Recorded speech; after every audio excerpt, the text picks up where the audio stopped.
Hi friends, Dimple का आने वाला एपिसोड बहुत इंटरेस्टिंग होने वाला है, जिसमें आपको देखने को मिलने वाला है कि ऐसा साड़ी स्टोर में साड़ी सिलेक्ट कर रही होती है और स्टोर के मालिक से कहने लगती है कि मेरी मूवी में जितने भी इंडियन आउटफिट्स है ना, वो सब आपके स्टोर से ही आएंगे। लेकिन एक बात का ध्यान रहे, आयशा सरीन बहुत ही एक्सक्लूसिव कपड़े पहनती है। अगर ऐसा कोई सिमिलर आउटफिट मैंने किसी एक्ट्रेस को पहने हुए देख लिया तो आप ये डील कैंसिल समझ लीजिए। तभी स्टोर का मालिक कहता नहीं, ऐसा बिल्कुल नहीं होगा।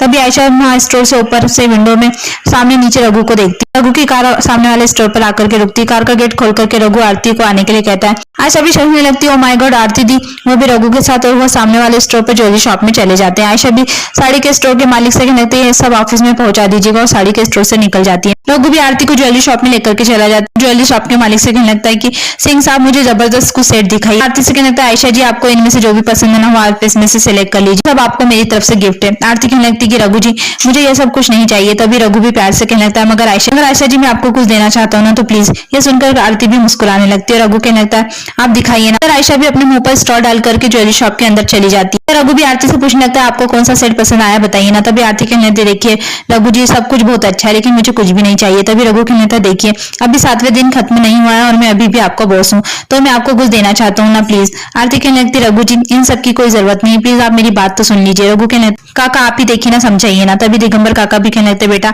जब कोई इतने प्यार से कोई गिफ्ट देना तो मना नहीं करना चाहिए, और रघु के लिए तो तुमने कितना कुछ किया है ना, तो तुम्हारा हक बनता है मांगने का।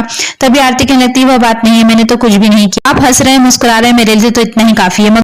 मगर रघु उससे जिद करने लगता है और उसे सेट दिखाने लगता है। आयशा भी अंदर पहुंच जाती है, सोचने लगती है सब चल क्या रहा है, रघु आरती को यहाँ पर लेकर क्यों आया है। रघु भी ज्वेलरी शॉप में सिंह साहब कहने लगता है, सिंह साहब मुझे कुछ अलग सा एक्सक्लूसिव सा दिखाइए ना। सिंह साहब भी रघु को नेकलेस दिखाने लगते हैं। रघु आरती के गले में नेकलेस पहना करके देखने लगता है, और आयशा भी दूर से यह सब देख रही होती है। रघु बार बार आरती को नेकलेस पहना करके देख रहा होता है, मगर उसे कुछ समझ में नहीं आ रहा होता है। रघु को एक नेकलेस पसंद आता है, वह सिंह साहब से पैक करने के लिए कहता है। उधर आयशा भी सोचने लगती है, पसंद चाहे जो भी करे, आना तो मेरे पास ही है। तभी रघु की नजर आयशा पर पड़ती है और वो कहने लगता है, सिंह साहब एक मिनट। तभी यह सब देख करके आयशा वहां से जल्दी से जाने की कोशिश करने लगती है, लेकिन तभी उसके हाथ से वहां पर रखे कांच का जग टूट कर गिर जाता है। सभी लोग आयशा को देखने लगते हैं। आरती भी आयशा को देख करके समझ जाती है और सोचने लगती है आयशा यहाँ पर।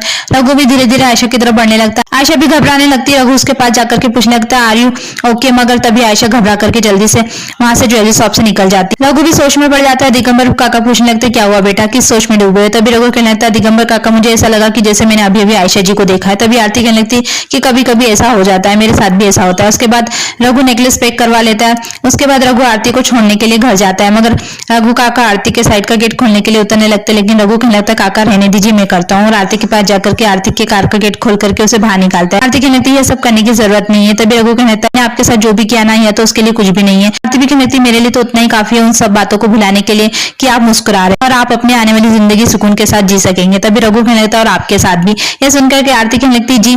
तभी रघु बात बदल करके कहने लगता है, अगली फिल्म में मैं आपके साथ हो सकता है हीरो बन करके आ सकता हूँ। आरती को खरीदा हुआ नेकलेस गिफ्ट कर देता है। आरती कहने लगती है, इसकी कोई जरूरत नहीं रघु जी। तभी रघु कहने लगता है, आप हमारी डील भूल गई है। कल मैं ऑफिस आऊंगा और सारे डॉक्यूमेंट साइन कर दूंगा। कल से जो भी मेरा है ना, वो सब कुछ हमारा होगा। और कहने लगता है, हाँ कोई किसी का गुलाम नहीं है, बस आप मुझे टाइम बता दीजिएगा, मैं आ जाऊंगा। उसके बाद आरती अंदर जाने लगती है। रघु भी खड़े होकर के आरती को देखने लगता है। आरती भी पीछे पलट करके रघु को देखने लगती है और दोनों एक दूसरे को मुस्कुरा करके देखने लगते हैं। तभी रघु कार में बैठ करके आरती को देखते हुए वहां से चले जाता है और बहुत खुश होता है। उधर करण भी शूटिंग का पूरा अरेंजमेंट देख रहा होता है, सब कुछ मैनेज कर रहा होता है। तभी वहां पर रीचा आ जाती है।